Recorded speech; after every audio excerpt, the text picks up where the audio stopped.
કરવામાં આવ્યો, ખાલી કાચનો ગ્લાસ પડ્યો પ્રયાસ કરવામાં આવ્યો, એની પર 300 હાથ લાગી ગઈ. એ જ રીતે રાજુભાઈ કરપડા હોય કે કદાચ બીજા અન્ય જે લોકો નેતા હોય, અમારા જેવા લોકો જે છે એ વ્યક્તિ ઉપર હું તો હજી ગાડી લઈને ખાલી રિવર્સ લેતો હતો, ત્યાં મારી પર 300 હાથ લગાડી દીધી. એક વ્યક્તિ ગાડી પર આવીને ચડી ગયા, ત્યાં 300 હાથ લગાડી દીધી. અમે કોઈને મારી નાખવાનો પ્રયત્ન કર્યો. અહીંયા તો સ્પષ્ટપણે દેખાય છે કે આ મારી નાખવાનો જ પ્રયાસ છે, એમાં બીજું કશું જ કઈ છે જ નહીં. આ મારી નાખવાનો પ્રયાસ થયો, છતાં હવે આ 300 હાથ લેવા માટે તૈયાર નથી.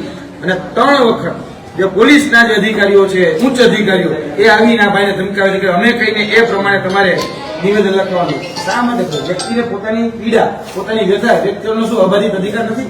શું આપણે બંધારણ આપણે અબાધિત અધિકાર નથી આપતો? આ અબાધિત અધિકાર છે કે જે વ્યક્તિને ખરેખર લાગ્યું છે એ વ્યક્તિ આવીને કહી શકે કે આને અહીંયા લાગ્યું છે, અહીંયા લાગ્યું છે, પછી એનું નિદાન થાય. નિદાન પછી રિપોર્ટના આધારે એ આગળ વધવાનું હોય. તંત્ર જે છે અમે કઈ લખાવ 323-24 સુધી તમારી એફઆઈઆર લેવા તૈયાર છે, 307 અમે લેવા તૈયાર નથી. આ ક્યાંનો છે? પોલીસ નક્કી કરશે કે અમારે શું લખાવવું, શું ન લખાવવું. એટલે આ બધા જ જે ખરેખર બેદરકારીને જો હુકમી શાહી આવે છે, મહેરબાની કરીને બંધ કરવા.